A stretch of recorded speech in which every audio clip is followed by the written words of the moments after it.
Bismillahirrahmanirrahim. Saya orang tua mengantarkan. Nanti yang menjawab nanti yang muda-muda ini. Bismillahirrahmanirrahim. Alhamdulillah wassalatu wassalamu ala Rasulillah ma ba'd. Karena saya juga terlibat langsung di dalam keberangkatan ini dan saya juga mendampingi dari awal sampai akhir. Maka saya juga ikut terlibat di dalam proses perjalanan dan persoalan-persoalan yang dihadapi, mudah-mudahan ya lancar, aman insya Allah. Maka acara malam hari ini adalah penjelasan tentang teknis keberangkatan ya, dan hal-hal yang berkaitan dengan itu semuanya. Pertama berkaitan dengan hari, tanggal, dan waktu. Kalau hari tidak terjadi perubahan ya, Rabu 20 Mei sesuai dengan yang telah diinformasikan. Cuma ada perubahan di waktu. Kalau yang sudah sampai informasi ke Bapak Ibu sekalian, itu kan penerbangan take off jam 9 pagi ya. Ya.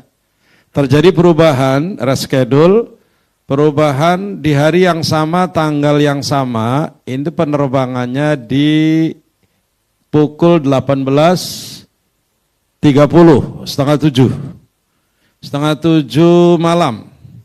Jadi setelah maghrib, setengah 7. Jadi 18.30 take off penerbangannya.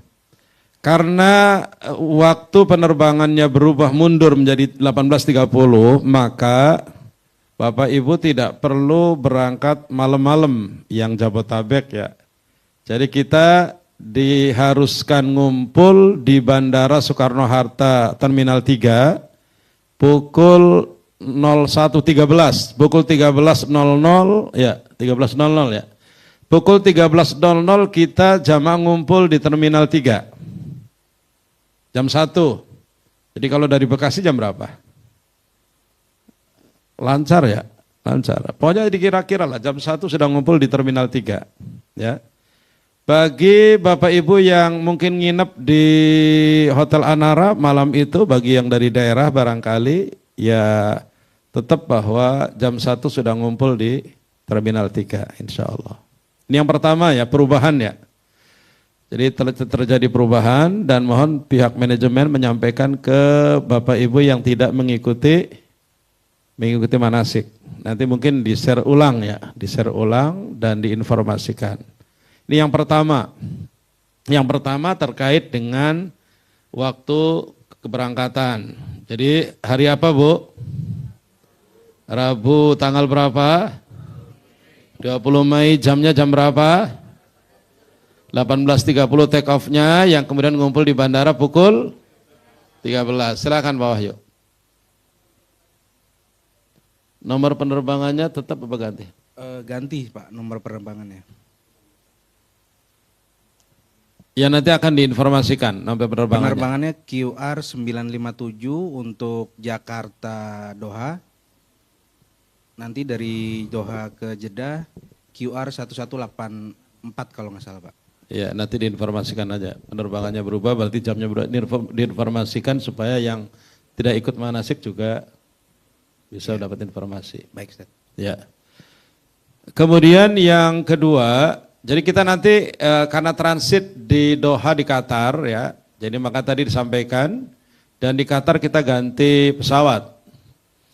Dan di Qatar kita akan transit 3 jam. 3 jam.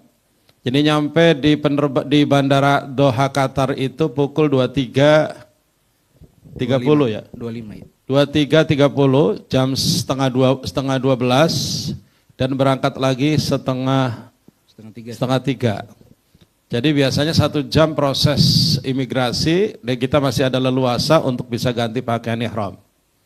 Leluasa untuk ganti pakaian ihram di Doha, di terminal di bandara Doha Qatar insya Allah. Maka yang kedua tadi info penerbangannya sudah, yang kedua adalah seragam keberangkatan. Seragam keberangkatan, Bapak Ibu semuanya jamaah memakai pakaian seragam travel masing-masing. Jadi kalau yang GSM pakai batik, yang Hasanah batik juga. Kenapa pakai batik masing-masing? Supaya nanti di bandara tidak, jadi di bandara kelihatan itu jamaah kita. Karena bisa jadi di hari-hari itu juga banyak penerbangan dari travel yang lain. Jadi kadang sudah mulai, jadi banyak penerbangan dari travel lain dan yang antar juga banyak, sehingga ketika di bandara Terminal 3 itu kelihatan dari pakaian seragam masing-masing. Dan perlu saya sampaikan Bapak Ibu, seragam batik yang Bapak Ibu miliki, batik travel, itu baju sakral yang akan dipakai lagi, pakai lagi. Dipakai jemur, pakai jemur gitu kan. Dikit-dikit Pak yuk batik gitu. Kalau di GSM ada batik, ada kaos ya, sama rompi. Mungkin lebih, iya rompi. Ini mungkin akan lebih fleksibel di rompi sebenarnya. Karena ibu-ibu tuh nggak mau bau dikit, nggak mau. Kalau bapak-bapak bau dikit masih dipakai biasanya. Iya, iya selayar ada juga. Itu apa Hasanah juga ada. Iya baik. Jadi nanti kita setiap ada kegiatan itu selalu pakai seragam. Apapun seragamnya disepakati. Contoh mamanya. Kita umroh pertama mungkin pakai kain ihram kan. Nanti ketika kita city tour mamanya ke city tour Mekah kita pakai baju seragam batik mamanya. Nanti ketika lempar jumroh hari tanggal 11. Tanggal 11 apa ini? Mamanya kaos karena waktunya siang kaos. Nanti apalagi besok mamanya rompi gitu kan. Dan itu sampai kemudian ke Madinah, ke Taif seragam, ke Madinah seragam. Makanya kemudian seragam itu jadi pakaian yang sangat penting. Makanya biasanya kalau di transit ada mesin cuci, habis jadi datang langsung cuci. Cuma kadang-kadang ini nanti ada pesan juga terkait perlengkapan yang harus dibawa. Di antaranya adalah jepitan jemuran. Karena pengalaman tahun-tahun yang lalu, itu jemuran kita itu di lantai 5 di atas. Dan itu ada yang seragamnya jatuh kemana. Sehingga pada di grup itu, ada yang tahu seragam batik saya enggak ya? Gitu kan. Gitu. Jadi sampai seperti itu. Makanya kemudian pertama ya, jadi berangkat pakai baju batik masing-masing. Yang kedua, masih pakaian seragam keberangkatan ya. Yang kedua, bagi bapak-bapak diingatkan kembali, kain ihramnya itu dibawa ke atas pesawat ya. Jadi kalau suami istri bisa cukup dengan koper kecilnya satu saja nggak apa-apa ya. Kopernya ibu-ibu bisa digabungkan dan koper besar. Jadi koper kecilnya itu yang naik ke atas. Awas jangan lupa ibu-ibu mengingatkan suaminya ya. Kain ihram dibawa ke atas ya. Kain ihram dibawa ke atas karena kita akan ganti kain ihram di mana? Di Qatar, di Doha Qatar. Di Doha Qatar. Kemudian berikutnya terkait koper, pengumpulan koper. Untuk jamaah yang berasal dari Jabodetabek, maka pengumpulan koper dikumpulkan mulai atau di satu hari sebelumnya 17 sampai 19. Jadi yang Jabodetabek mengumpulkan koper-koper bagasi, koper-koper besar 17 sampai 19 Mei. Dikumpulkan di kantor GSM dan di kantor Hasanah ya dikumpulkan. Bagi yang jauh bisa langsung dibawa ke bandara. Kenapa? Itu adalah untuk mempermudah karena itu nanti akan dikasih nama masing-masing oleh pihak kantor, nama yang itu permanen nempel di koper masing-masing. Dan pastikan Bapak Ibu koper yang dikumpulkan karena warnanya sama, supaya lebih cepat untuk bisa dilihat itu koper saya atau tidak, di samping ada nama di koper itu juga dikasih tanda tertentu. Tandanya nggak usah pita hampir semuanya pita itu. Ini pita abang ijo, di sini abang ijo juga ternyata, gitu kan? Maka nanti sedikit nambahin aja nanti di kopernya ada tagnya tuh. Iya. Nanti sebelum dikirim ke kantor. Nanti dinamain sendiri dulu gitu. Iya, jadi nanti ada tandanya. Karena nanti Bapak Ibu ketika kita kemudian ke transit, itu koper kadang-kadang tuh dibawa pakai truk kadang-kadang karena bisa nggak muat mamanya. Nanti kita duluan, koper baru datang. Nah itu kemudian koper turunkan bareng. Nah itu baru mana koper saya, itu kelihatan dari jarak jauh, ya kan. Nanti ketika kita masuk ke Hotel Mekah, kitanya sudah dapat kunci, masuk kamar masing-masing. Kadang-kadang kopernya itu ngumpul di lantai berapa gitu kan. Oleh pihak guide dikumpulkan di lantai berapa. Akhirnya kita nyari di lantai itu. Kelihatan mana koper kita. Jadi mulai di bandara, kadang-kadang di bandara Jeddah juga koper itu Bapak Ibu kadang-kadang kebijakan berubah-ubah. Kadang boleh dikumpulkan diambil oleh handling, kadang-kadang suruh ngambil masing-masing dan keluar masing-masing. Kadang-kadang beda-beda, berubah-berubah aturan dari Saudi itu. Makanya kalau kemudian koper harus dicari masing-masing berarti ya kita harus mencarinya. Itu nanti koper dikumpulkan ya maksimal paling lambat tanggal 19 di kantor masing-masing. Kemudian berikutnya terkait hal-hal yang harus dibawa, ya, hal-hal yang harus dibawa. Pertama, pastikan ya yang gunting kecil apa tidak dibawa ke kabin atas. Itu seperti Bapak Ibu yang sudah biasa perjalanan, cuma kadang-kadang terlupakan. Gunting kecil apa kadang-kadang ada terbawa ke kabin atas sehingga ketika masuk ke pemeriksaan kadang-kadang langsung memperlambat. Bahkan di Bandara Doha itu lebih ketat lagi itu. Bandara Doha itu. Ketika kita pulang dari Jeddah ke Bandara Doha tahun yang lalu itu diperiksa sampai air mineral termasuk air zam-zam itu juga ditahan, nggak boleh dibawa itu. Baru sudah ngumpulin di bandara Jeddahnya lolos begitu gampangnya di Doha dikumpulin nggak boleh dibawa masuk. Itu kadang-kadang seperti itu. Termasuk juga barang-barang cair ya dalam kadar mili tertentu itu tidak boleh juga dibawa ke atas. Jadi itu yang harus diperhatikan. Kemudian yang harus dibawa apalagi gitu kan? Yang harus dibawa tentunya juga mulai dari pakaian, ya pakaian itu secukupnya. Secukupnya itu berapa? Ya masing-masing beda ya secukupnya. Itu ada yang 3 kali sehari baru ganti, ada yang 2 kali, ada yang sehari. Yang perlu disampaikan, bapak-bapak, ibu-ibu, Saudi itu cuacanya kering. Sehingga baju itu bisa dipakai 2-3 hari juga tidak bau kalau Saudi itu. Karena tidak berkeringat. Kalau Indonesia itu kan berkeringat, baru dipakai sehari sudah basah dan kemudian bau.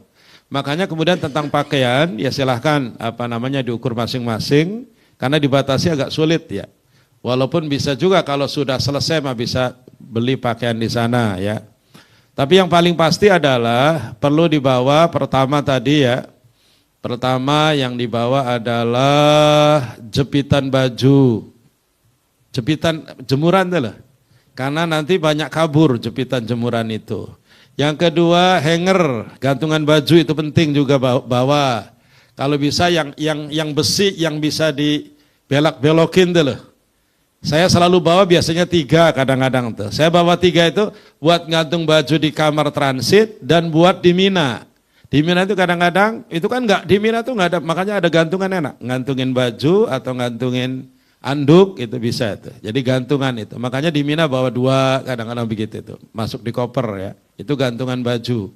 Hanger. Yang ketiga, kemudian kalau mau beli sabun, tadi ada yang nanya bawa sabun cuci enggak? Saya bilang walaupun di sana juga depan hotel kita juga ada supermarket sebenarnya. Sabun cuci juga banyak di sana itu. Tapi barangkali kalau untuk sementara nggak pengen keluar ya nggak apa-apa. Cuma kalau bisa mah jangan sabun cair ya. Kalau cair begitu kadang-kadang dicurigai. Yang barang-barang cair itu. Nah, makanya kemudian yang bubuk itu lebih aman ya. Itu sabun. Kemudian nanya setrika bawa apa enggak katanya. Saya juga baru mikir kok baru ada setrika ya. Kalau seumur-umur saya haji nggak pernah bawa setrika. Karena laki-laki mah penting dicuci, kemudian digantungin di kamar mandi juga kering kalau di Saudi itu. Nggak perlu dijemur di atas. Kalau dijemur di atas cuma setengah jam udah kering.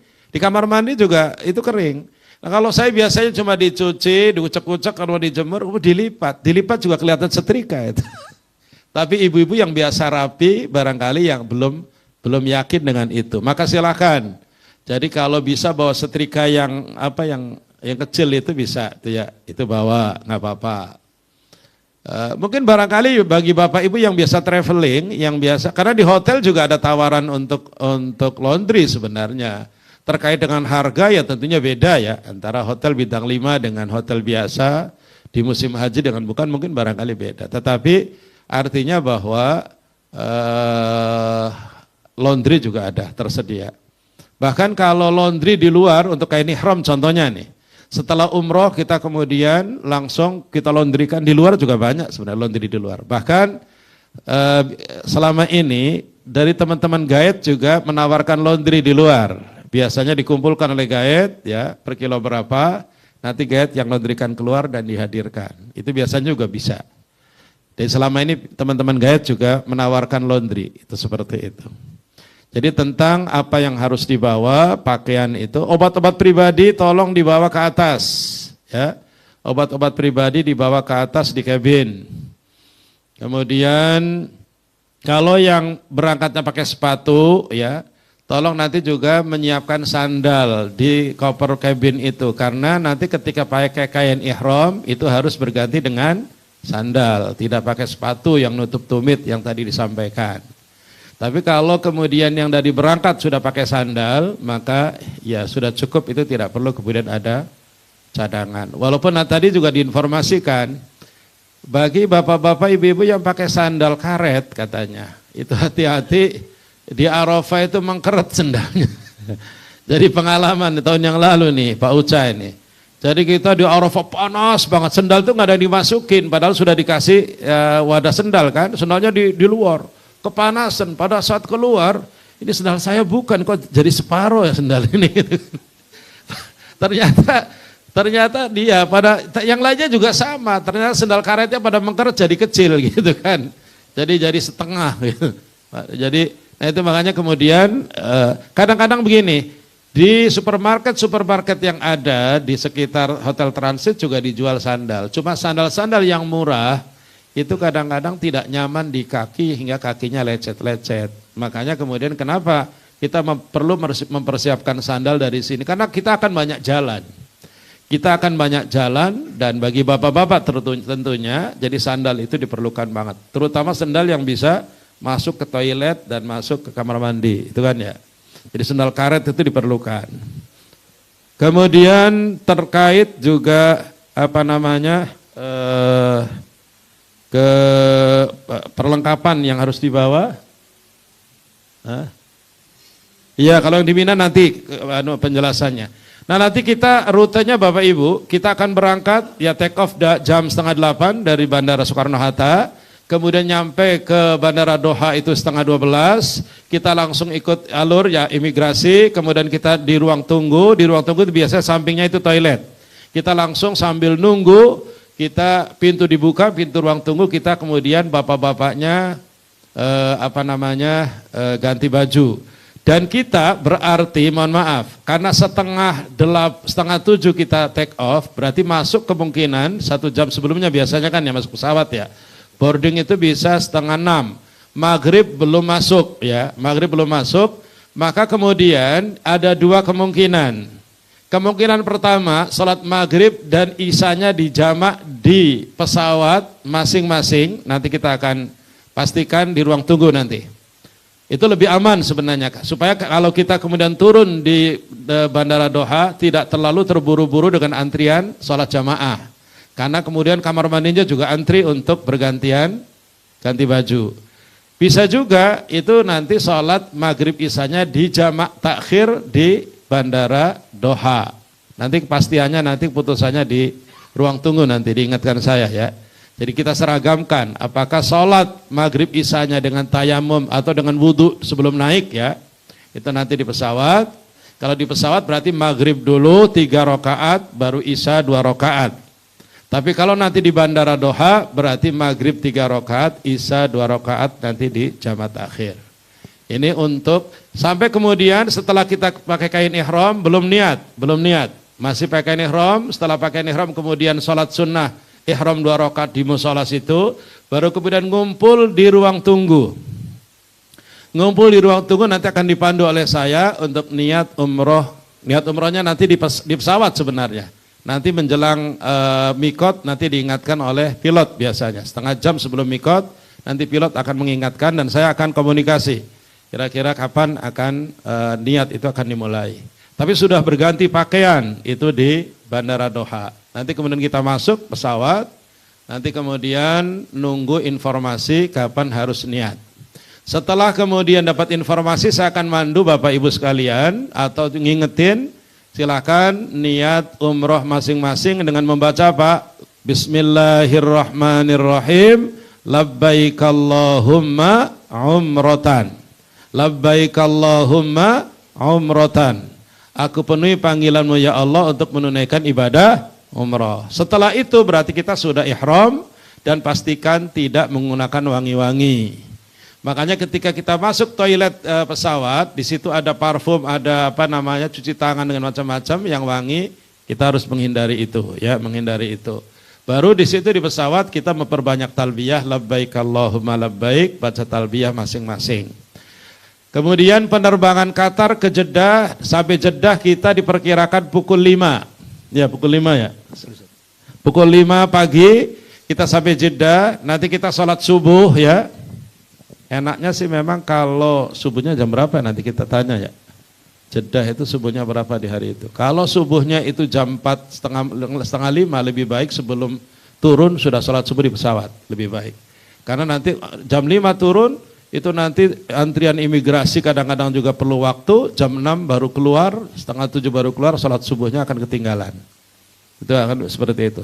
Nanti bisa dipastikan ke Maki yang di sana ya. Jadi nanti subuh itu jam berapa waktu Saudi di tanggal 20 itu. Ustaz. Itu nanti instruksinya ada di saya ya, mengingatkan salat subuhnya. Jam 4.35 Ustaz. 4.35. 4.35 4.40 insya Allah subuhnya. Nah 4.35 berarti sebelum turun kita sudah salat subuh di pesawat lebih dahulu. Nanti akan diingatkan salat subuh di pesawat 2 rakaat ya kan ya. Sehingga turun itu nyaman, kita sudah salat subuh. Nanti kemudian kita proses imigrasi keluar, kemudian biasanya agak lama, terus kita masuk bis, biasanya bis sudah ditentukan.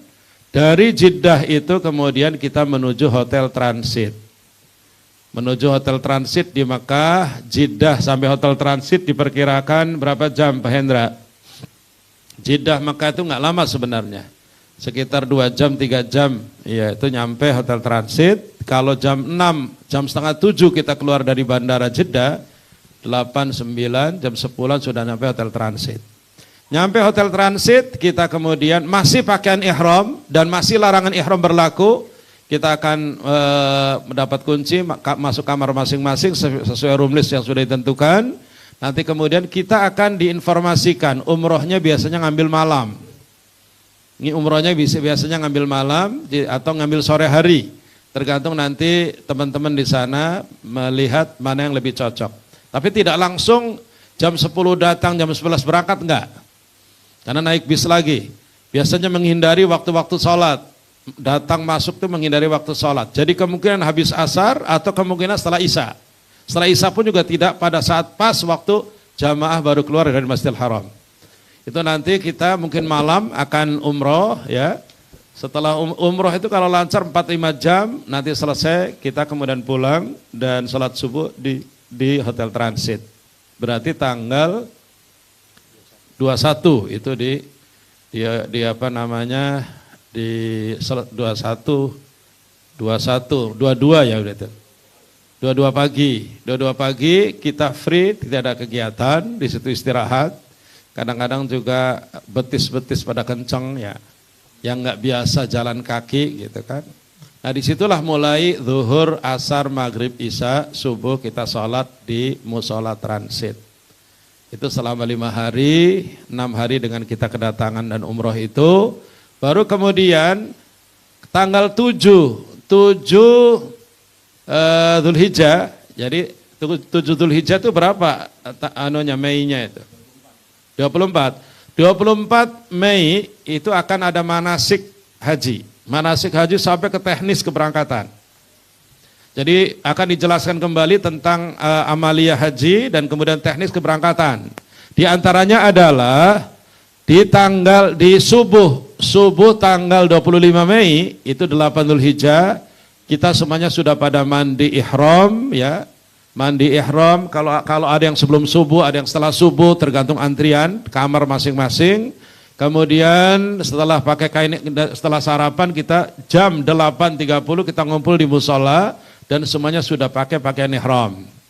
Kemudian di situ ada arahan sebentar, kemudian meluruskan niat, kemudian kita pandu untuk niat ihram untuk haji dengan sama-sama membaca Bismillahirrahmanirrahim, labbaik Allahumma hajjan. Aku penuhi panggilanmu ya Allah untuk menunaikan ibadah haji. Nah di situ juga nanti akan dijelaskan yang akan kita bawa apa gitu kan. Tanggal 8, 9, 10, 11, 12, 13, 8, 9, 10, 11, 12, 13, 6 hari. Ya kita agendanya adalah Mina, Arafah, Muzdalifah, Mina.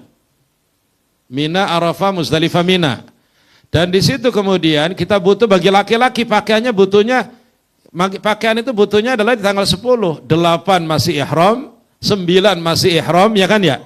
8 kita pakai ihram kan? 9 wukuf di Arafah pakai ihram, malamnya juga malam 10 masih pakai ihram, tanggal 10-nya baru kita ganti pakaian. Berarti bapak-bapak berarti butuh pakaian ganti 10, 11, 12, 13. Baju cukup 2, mungkin kaos kaos yang bisa fleksibel untuk istirahat, ya kan? Itu kan, dan barangkali celana atau sarung, handuk.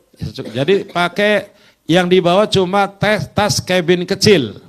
Jadi tidak bawa koper besar, cuma bawa tas cabin kecil sama rangsel kecil untuk keperluan berangkat ke Arafah. Kan ada ya yang di belakangnya, tas kecil yang dibawa itu. Itu ada itu tuh. Sajadah juga diperlukan. Untuk ibu-ibu berarti perlu pakaian berapa? Untuk tanggal 8, 9, 10, 11, 12, 13 untuk 6 hari ibu-ibu. Karena berangkat kan pakai pakaian, mamanya disepakati. Berangkatnya pakai warna apa mamanya, atau wukuf di Arafahnya pakai putih mamanya. Ya silahkan disepakati. Jadi mamanya bagusnya nanti waktu itu juga ditawarkan saya ke ibu-ibu. Ada yang bilang hitam aja Pak Ustadz biar nggak kotor. Tapi ada yang bilang nggak putih aja biar suasana. Ya terserah ibu-ibu lah sepakatannya, itu nanti disepakati bareng. Nah nanti kemudian di Mina itu tanggal 8 Bapak Ibu, malamnya tadi yang saya sampaikan jam 12:30 itu kita siap-siap berangkat ke Arafah.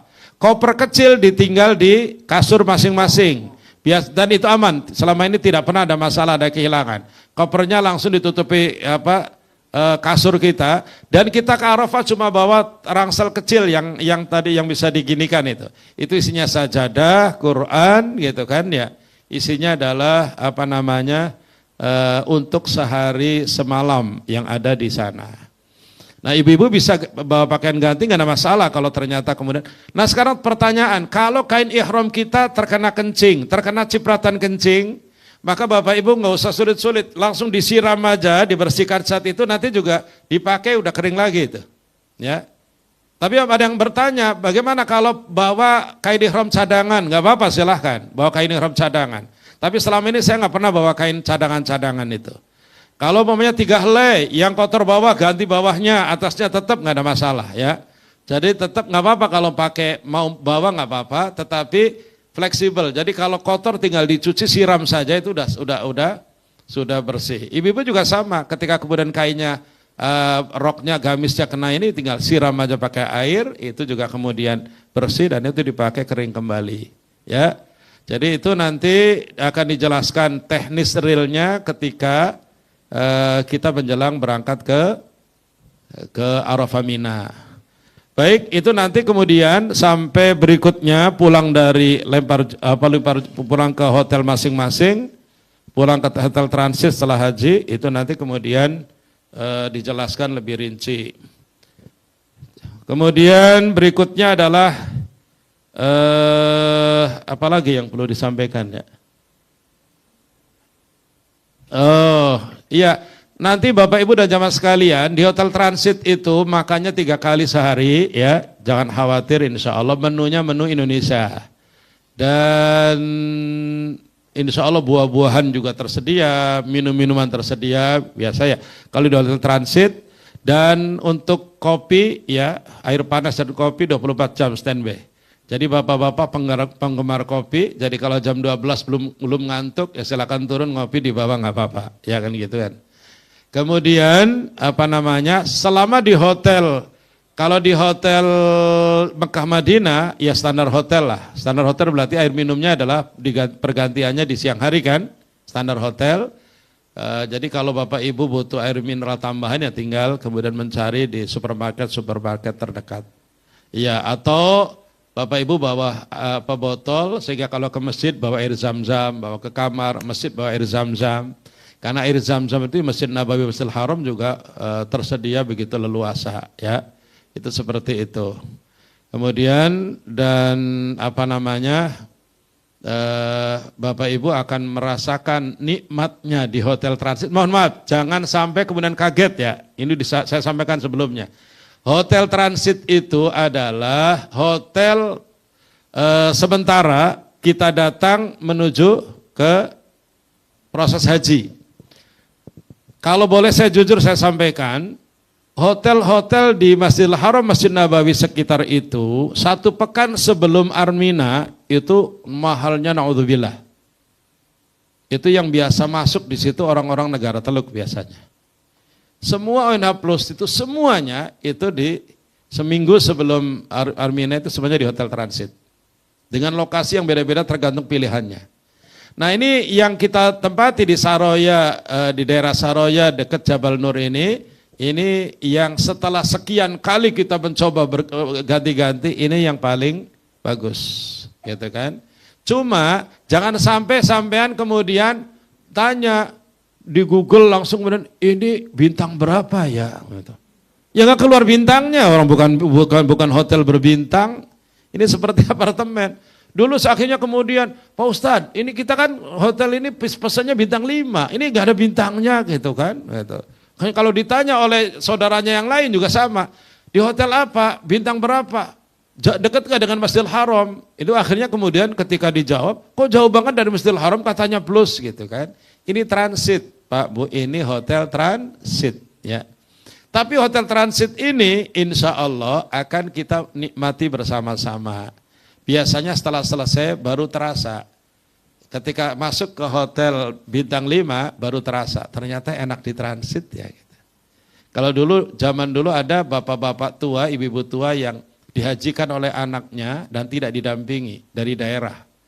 Yang kalau di hotel transit bisa naik tangga, di hotel bintang 5 nggak ada tangganya, ya, artinya harusnya pakai lift gitu. Pak Ustadz enakan di hotel transit bisa naik turun pakai tangga katanya gitu. Tapi kita juga sama sebenarnya, yang dirasakan kenikmatan di hotel transit itu kebersamaan. Kita sering ketemu, ngobrol bareng, makan bareng. Karena kalau di hotel itu biasanya hanya ketemu ketika jam makan, itu pun kalau bersama. Ya nanti itu nanti hotelnya berbeda antara GSM sama Hasanah. Nanti masing-masing ada pendampingnya ya. Di Ustadz Wahyu nanti bersamai jamaah Hasanah dan nanti ada guide yang akan membersamai juga. Sehingga keperluan-keperluan juga akan terus terdampingi dan dilayani insya Allah. Baik Bapak Ibu dan jamaah sekalian, nanti rincian berikutnya akan disampaikan sambil berjalan. Ya. Baik silakan kalau ada yang dipertanyakan atau ada yang nambahin dulu. Pak Wahyu ada yang nambahin? Baik. Bismillah, terima kasih Ustaz atas waktunya. Bismillah, mungkin sedikit tambah untuk khususnya untuk jamaah Hasanatur insyaallah ya. Jadi memang dikarenakan kita secara lokasi hotel berbeda ya, untuk GSM di Movenpick dan Hasanah di Al-Syuhada di Mekah. Nanti ketika setelah dari hotel transit ya menuju ke Mekah setelah dari rangkaian acara atau agenda haji, nanti tetap dalam satu bis yang sama ya, nanti mengkondisikan sesuai dengan nanti rute ya, ketika nanti apakah nanti ke Movenpick dulu baru ke hotel yang di Hasanah atau nanti disesuaikan dengan kondisi yang ada saat itu gitu ya. Disampaikan Ustaz Bakrun bahwa insya Allah tetap ada pendamping ya dari masing-masing, insya Allah di yayasan juga nanti akan ada pendampingnya, masuk saya insya Allah juga akan mendampingi Bapak Ibu sekalian, pun juga nanti yang di Madinah sama, ya, jadi nanti kita tetap satu rombongan, GSM dengan Hasanah tidak terpisah, satu paket dari mulai keberangkatan sampai kepulangan, hanya yang membedakan adalah di hotelnya saja. Maksud di Madinah juga nanti sama. Bisnya juga nanti ada 2 bis ya, Mas ya, 2 bis, kita kan nanti ada 2 bis 2 rombongan. Nanti sebagian langsung full ke hotel GSM, atau lagi nanti mampir dulu ke hotel Madinah di yang punya Hasanah. Saya pikir mungkin itu sedikit Ustaz terkait tambahan. Yang lain silakan. Ya, jadi Bapak Ibu sekalian, ini kita satu paket, programnya sama. Jadi ketika kemudian setelah kita Arafah Mina di tanggal 14 mengisi waktu, kita sepakati ke Taif. Itu Taif itu masuk program sebenarnya. Taif itu kita ngapain ke Taif? Pertama, Taif itu napak tilas hijrahnya Nabi, hijrah pertama.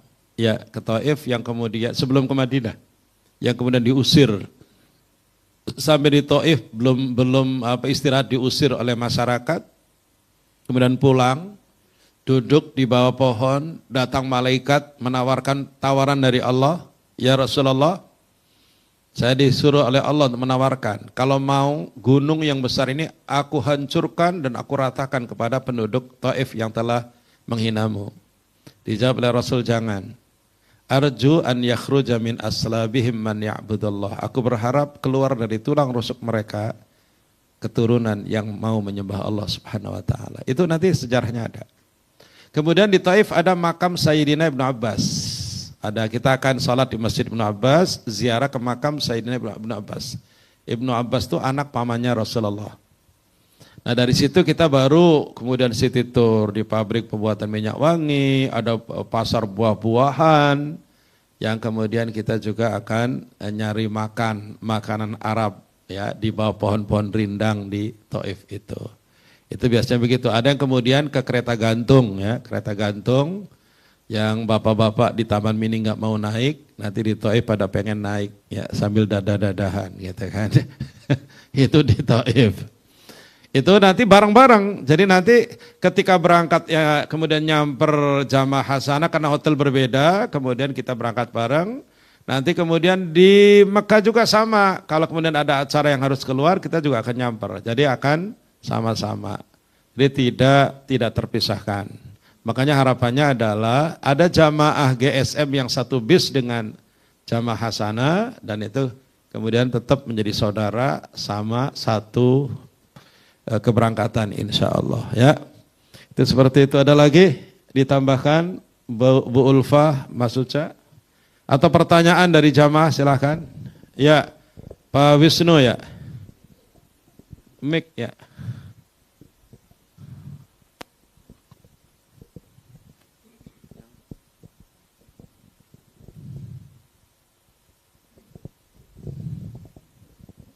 Assalamualaikum warahmatullahi wabarakatuh. Waalaikumsalam.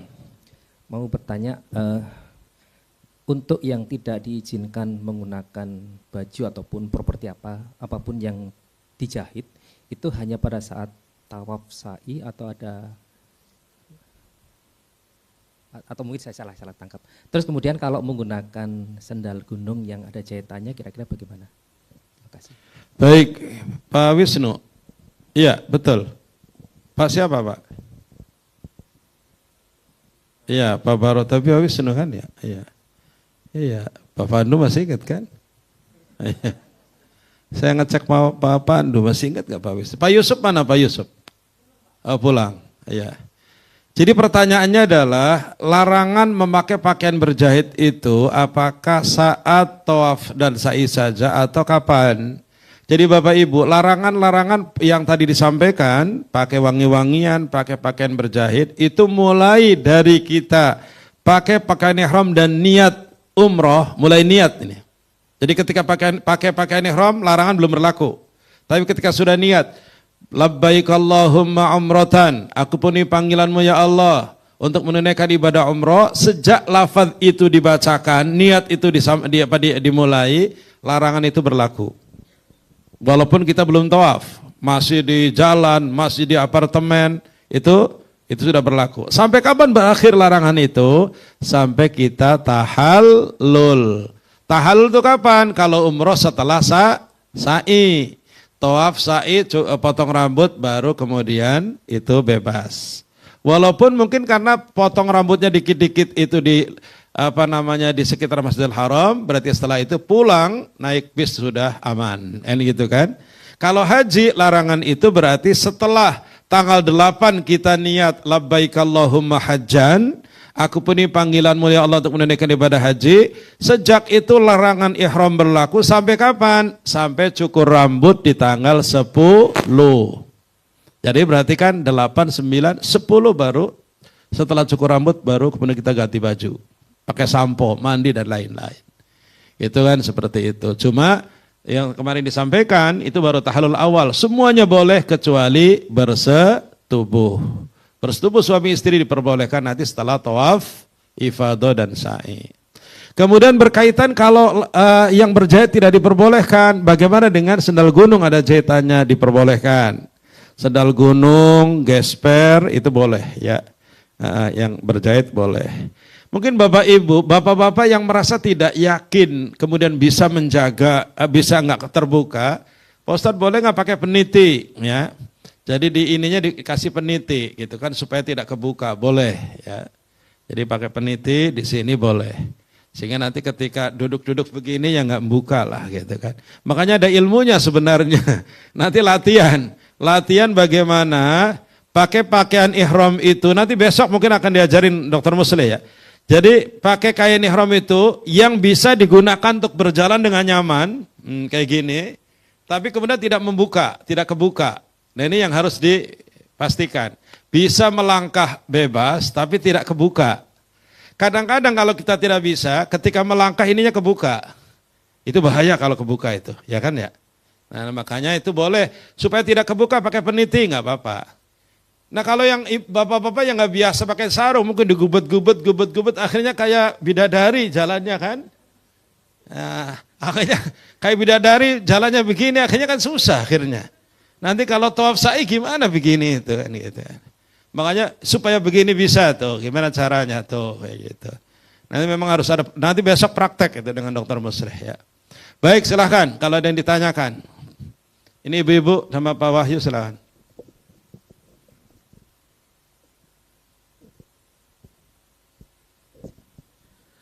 Terima kasih Pak Ustadz.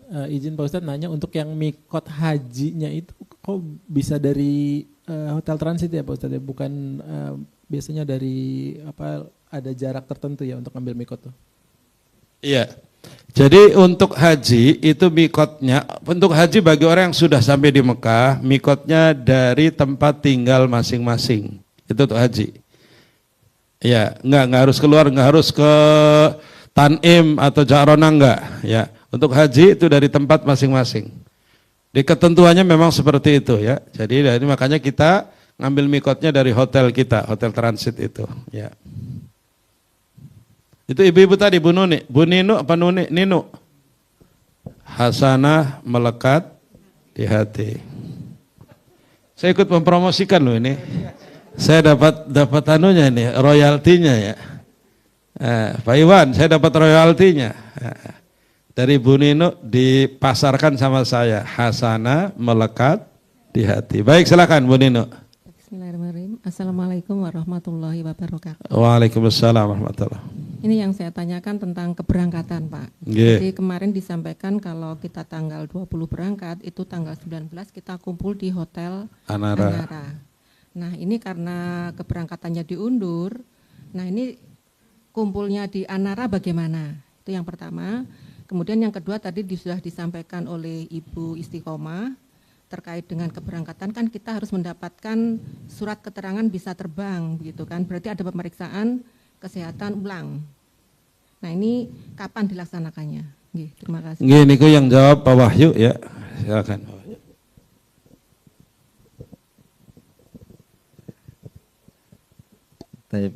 Tadi yang pertama nginep ya. Ya, jadi memang untuk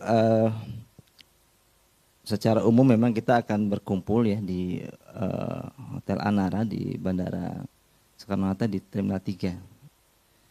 Karena memang ini kan secara waktu kan kita undur ya dari awalnya jam 9, sekarang jam setengah 7 malam. Maka memang ada waktu cukup banyak untuk kita bisa nanti menunggu lebih awal di Hotel Bandara Ibu di Anara. Jadi nanti bisa diatur, bahkan kalau misalnya bisa lebih cepat lebih baik. Artinya misalkan bisa tanggal 19 itu sudah datang di Jakarta dan mungkin nanti menginap di hotel misalkan, itu akan lebih baik. Karena nanti akan banyak hal yang bisa kita persiapkan untuk keberangkatan kita. Nah yang kedua, untuk nanti mungkin Pak Iwan juga bisa nambahkan Pak Iwan ya, terkait teknisnya nanti ya. Khususnya untuk yang Hasanah, untuk Pak Iwan.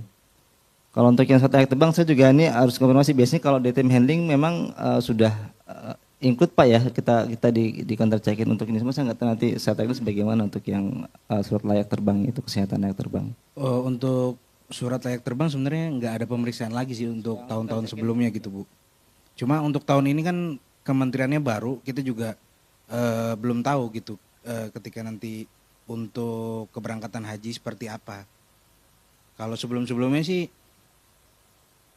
nggak ada, langsung check-in aja sih kita Bu. Surat layak terbang tuh kita biasanya di KKP ya. Iya. Kalau dulu kita udah proses sebelumnya gitu Bu.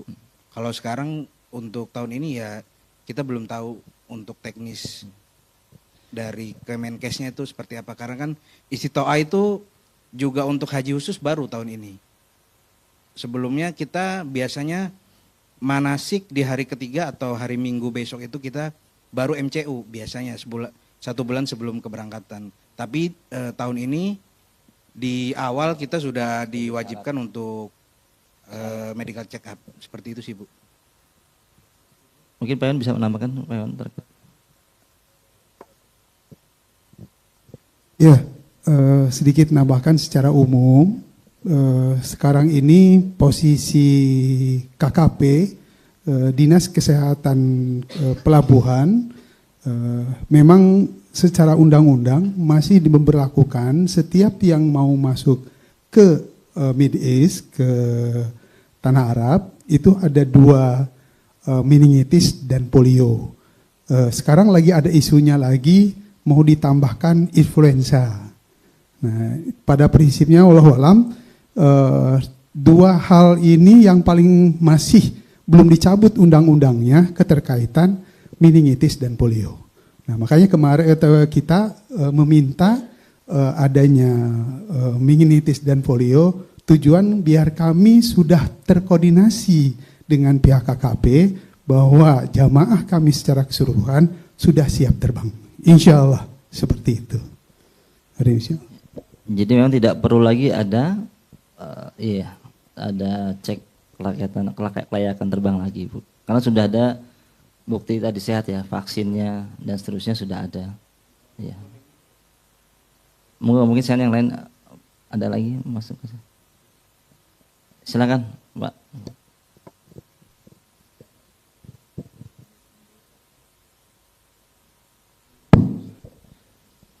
Baik, terima kasih. Assalamualaikum warahmatullahi wabarakatuh. Dengan Gema ada 3 pertanyaan, tapi mungkin mudah-mudahan singkat-singkat. Yang pertama tadi, karena saya juga belum vaksin, tadi kan vaksin meningitis, kemudian ada polio ya. Itu paling telat kapan ya Pak? Itu 1. Jadi paling lama batasnya kapan untuk semua vaksin yang dipersyaratkan itu. Kemudian untuk ini influenza, tadi saya agak lupa ya. Influenza itu kalau nggak salah ada berapa spektrum ya? Istilahnya apa sih? State ya. Apakah ada minimumnya? Kan kalau yang tadi saya dengar kalau nggak salah cuma anjuran ya. Cuman apakah ada minimumnya berapa strain yang diwajibkan untuk vaksin influenza? Itu 1 terkait vaksin Pak. Yang kedua terkait dengan power bank. Power bank itu yang bisa masuk bagasi atau ke kabin itu yang berapa watt ya? Berapa watt istilahnya? Berapa ampere atau berapa watt ya itu? Yang kedua. Yang ketiga terkait dengan larangan ihram, Ustadz mau nanya ini sih, kalau kayak waist bag, tas pinggang, kemudian jam tangan, nah hal semacam itu juga apakah secara umum di kita diperbolehkan atau gimana Ustadz ya, selama masa ihram? Jazakallah. Ya, saya jawab yang ketiga. Yang satu, pertanyaan pertama, kedua biar ini sebelah kanan saya, manajemen. Terkait dengan tadi ya, larangan pakaian berjahit itu, jadi tidak semuanya kemudian mutlak gitu kan. Jadi ada hal-hal yang memang diperbolehkan, sandal berjahit, nyari sandal tidak berjahit, ini sandal karet, ini nggak ada jahitnya ya. Kemudian gesper berjahit itu boleh, tas itu boleh karena memang keperluan-keperluan penting yang memang harus dibawa. Termasuk masker.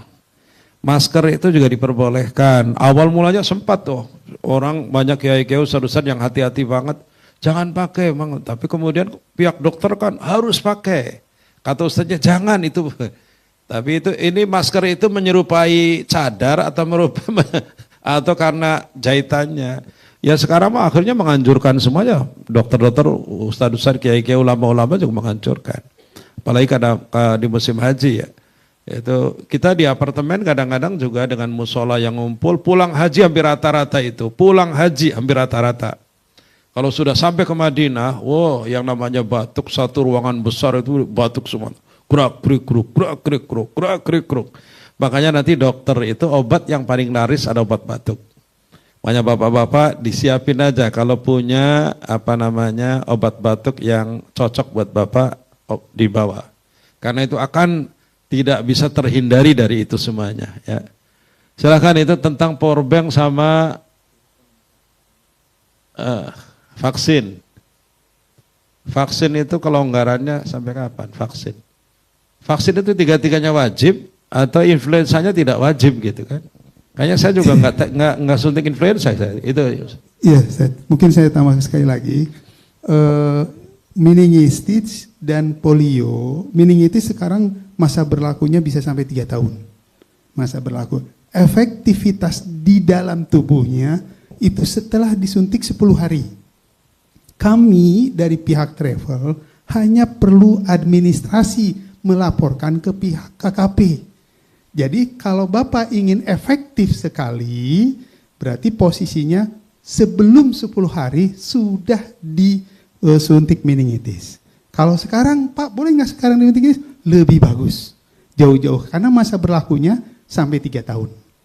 Untuk yang polio, kalau tidak salah masih 1 tahun. Kalau orang tahu saya udah. Itu mungkin untuk yang administrasi kan untuk persyaratan. Kami melaporkan ke pihak KKP.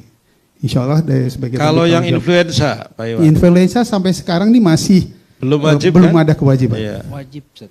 Sudah mulai ada wajib? Enggak. Wajib. Sudah wajib ya? Tahun ini wajib 3, Ustaz. 3 berarti ya. Saya belum influenza. Kan tadi saya sebenarnya begini, ketika ditawari influenza saya nggak mau tuh begini.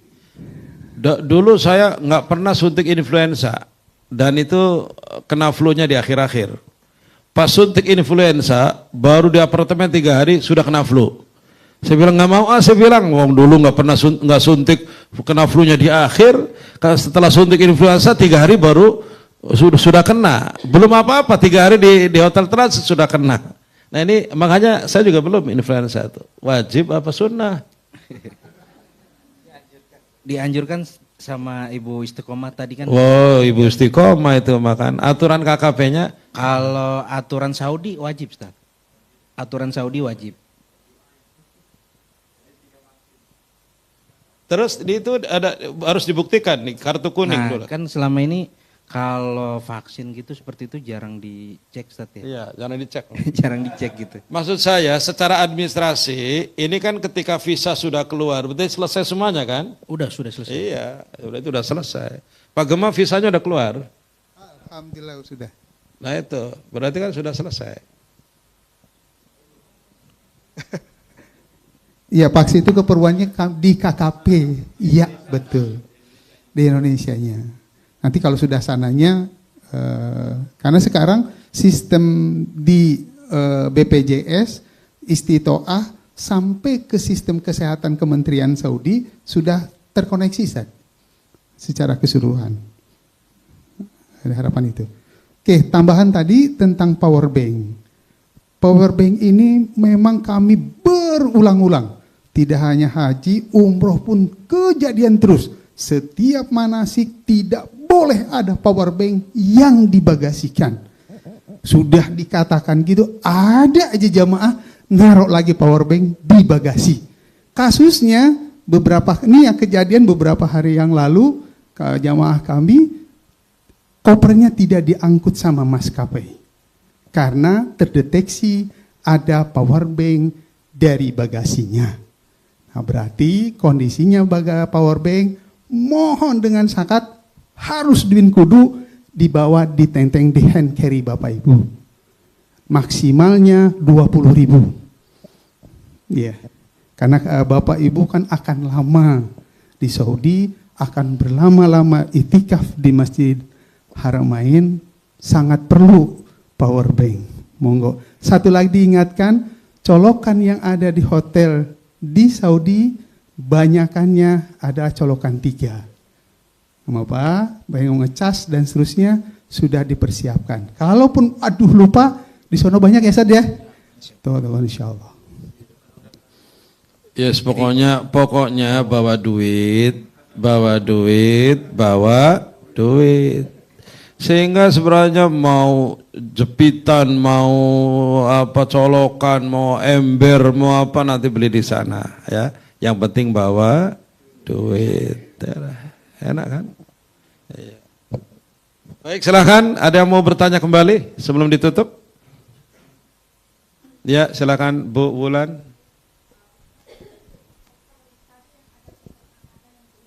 Berarti digabung di koper besar ya Ustadz ya. Yang pertama, yang kedua, apakah ada untuk arahan koper besar itu maksimal berat yang bisa kita bawa, ada maksimalnya kah? Atau seperti apa Ustadz? Terima kasih.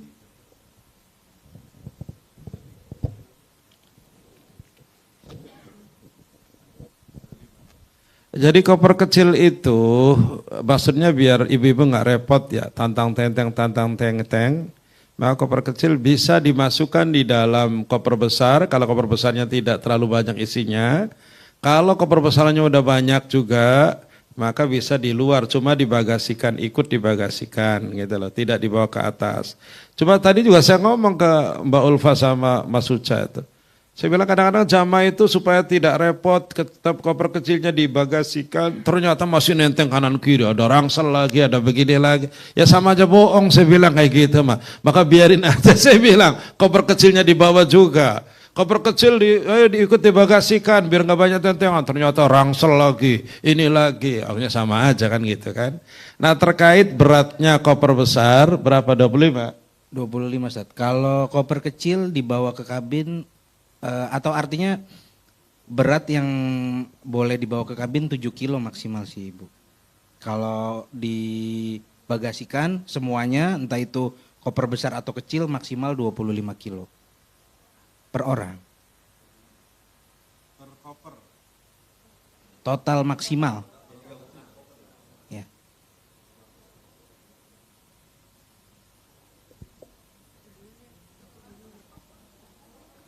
Per orang Ibu.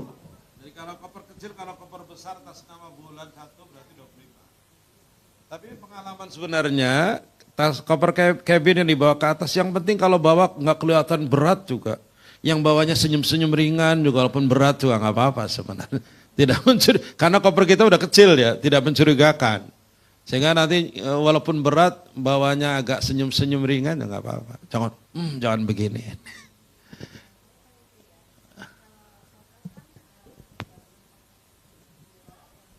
Bukan, itu yang dibagasikan, Bu. Yang dibagasikan maksimal 25 kilo, Ibu. Ya. Silakan yang mau ditanyakan kembali. Ya, mumpung masih ngumpul, walaupun nanti kadang-kadang belum ketemu pertanyaannya, nanti pertanyaannya nanti sambil jalan ya. Di grup silakan ditanyakan. Assalamualaikum warahmatullahi wabarakatuh. Waalaikumsalam. Yang mau saya tanyakan untuk jamaah yang dari luar Jabodetabek, itu sebaiknya kumpul di Hotel Anara itu tanggal 19 atau tanggal 20 pagi atau siang gitu. Itu yang pertama. Yang kedua, untuk vaksin, selain mungkin kalau di Jawa Timur di rumah sakit haji, apakah bisa di KKP? Ya, itu aja. Terima kasih. Assalamualaikum. Ya, tambahan lagi untuk yang vaksin. Sekarang ini kebijakan Dinas Kesehatan, vaksin-vaksin ini sudah bisa di klinik-klinik. Jadi beberapa klinik sudah menyediakan, swastanisasi sudah. Jadi beberapa klinik sudah diberikan akses untuk masuk ke sistem KKP. Maka bagi klinik, jadi kalau Bapak mau melaksanakan meningitis atau polio, nanti harus dipastikan bahwa klinik tersebut bisa masuk akses ke KKP, akhirnya mengeluarkan buktinya berbentuk barcode sekarang. Bukan buku lagi.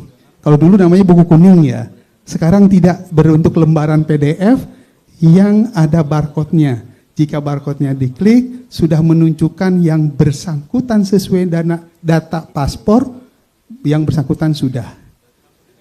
Bisa KKP, bisa klinik yang sudah punya akses, bisa rumah sakit, banyak sekarang aksesnya.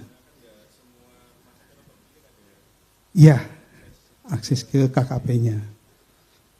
Bapak harus pastikan dulu sudah ada akses ke KKP tersebut.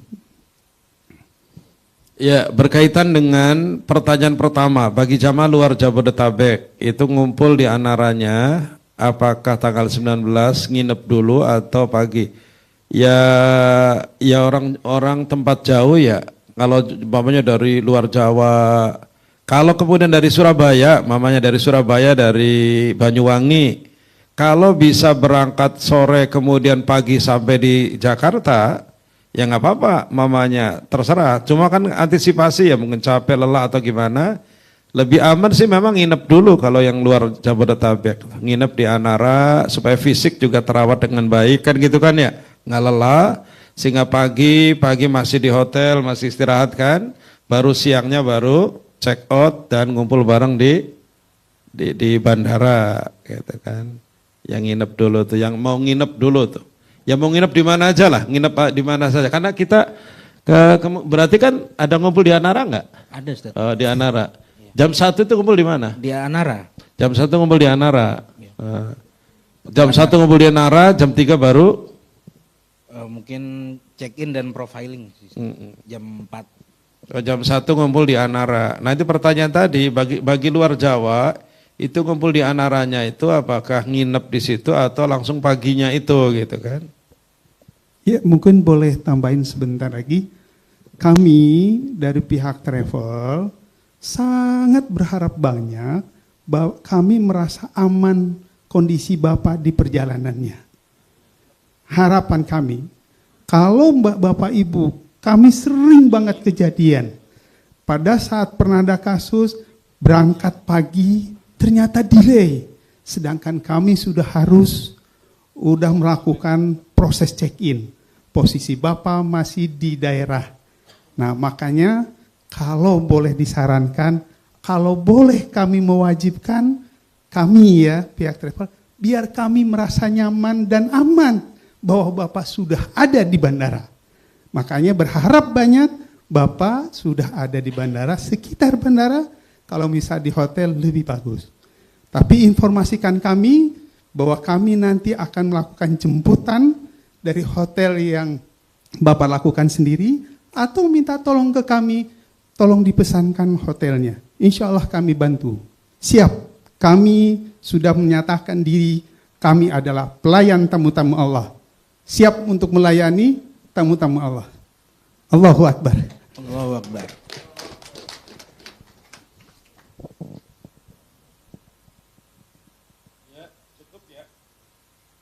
Bapak Ibu? Insya Allah cukup ya.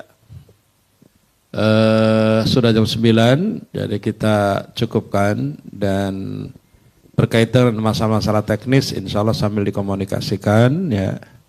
Dan sekarang kembali istirahat, besok pagi ada manasik terakhir berkaitan dengan Haji Mabrur, kiat-kiat dan tanda-tandanya sekaligus praktek praktek ibadah haji ya, termasuk praktek menggunakan kain ihram bagi bapak-bapak yang belum pernah melakukannya.